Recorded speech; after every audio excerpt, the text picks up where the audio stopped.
Bom, boa tarde, presidenta, boa tarde, raros vereadores aqui no plenário, boa tarde, os estudantes da ETEC, prazer tê-los aqui. Felizmente vocês estão vendo o plenário vazio, isso é bastante triste, Vereadora Janaína, a gente às vezes fala para um plenário vazio, mas a gente está falando também para a televisão e estamos aqui trazendo um assunto muito importante que foi objeto de uma audiência pública agora na terça-feira passada e que, aliás, terça-feira passada, e que será provavelmente objeto de votação na semana que vem, que diz respeito ao projeto de lei que foi apresentado aqui pelo governo sobre o Instituto Butantan, na verdade, que altera o PIO Arco Pinheiro, dentro do qual havia delimitado uma PIO que, inclusive, envolvia a USP, envolvia o Jaguaré e o Instituto Butantan, inclusive o ETEC, que tem ali no meio, que fica junto à cidade universitária. Bom, esse projeto de lei propunha alteração para que toda a área do Butantan fosse transformada numa P5, ou seja, numa área que permitia um gabarito de até 48 metros e que colocava em risco toda aquela área de vegetação do Instituto Butantan. O Instituto Butantan tem por volta de 700 mil metros quadrados e tem uma área que é uma área histórica, onde tem o Museu do Butantan, onde tem as construções mais antigas, ali do Butantan. Tem uma área que fica mais próxima à USP, Avenida da Cidade Universitária, que está já sendo utilizada para a produção e invase de vacinas. E tem uma grande mata que já foi irregularmente, inclusive, danificada com a construção de biotério esse que está gerando um impacto muito grande na vizinhança, principalmente na Vila Indiana. E essa proposta permitiria, em tese, tá certo, que toda a área pudesse ser comprometida com a construção de edifícios de caráter industrial. Há um grande movimento na região contrário a isso, principalmente contrário ao corte que, se fosse levado adiante, significaria o corte de 6.700 árvores. Uma parte delas árvores nativas, outras invasoras, outras exóticas, mas nós aqui, a bancada do PT, em conjunto também com a bancada da Rede e do PSB, apresentou um substitutivo que reduzia enormemente essa área. Essa área que poderia ficar inteiramente comprometida, ficava reduzida a uma porcentagem pequena, talvez 15%, 20% do total da área, onde já está instalado edifícios industriais, com uma redução enorme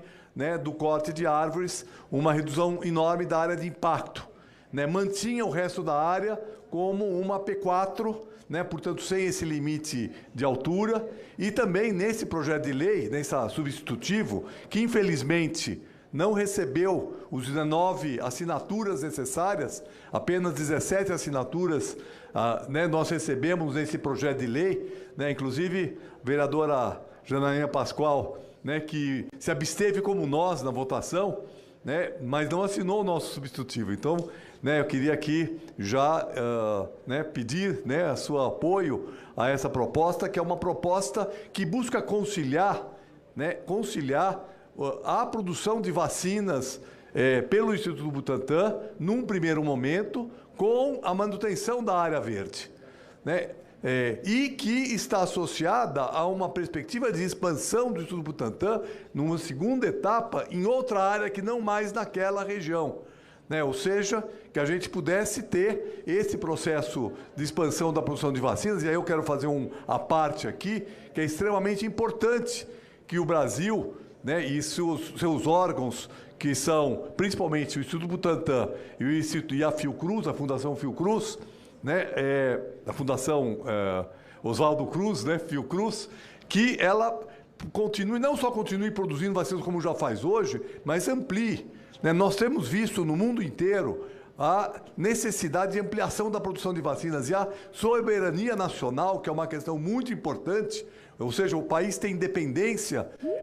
na produção de tecnologia, e isso aqui envolve, né, produção de tecnologia, de fármacos, de vacina, ela possa ser feita no país. Né? O Instituto Butantan tem planejado 4 novas fábricas para a produção de vacinas, assuntos muito, né, assuntos muito importantes. Então, o que eu fiquei bastante feliz aqui na audiência pública é que depois do diálogo, que eu tenho feito um diálogo com o Instituto Butantan, com o movimento, e o Instituto Butantan apresentou aqui uma proposta já de redução bastante significativa da área, né, de alguma maneira dialogando com o nosso substitutivo. Então, esse projeto de lei será objeto de uma nova audiência pública na próxima terça-feira, deverá ser debatido aqui no plenário semana que vem, e eu espero, né, que a gente possa avançar bastante nesse tema, compatibilizando, portanto, a possibilidade de uma produção de vacina, porque, veja bem, vereadora Janaína, existe já um contrato do Instituto Butantan com o Ministério da Saúde, né, com o BNDES, com recursos de 1 bilhão e 200 milhões de reais, com projetos já aprovados, né, os projetos arquitetônicos já apresentados, a licitação já feita, né? Portanto, né, isso permitiria, essa aprovação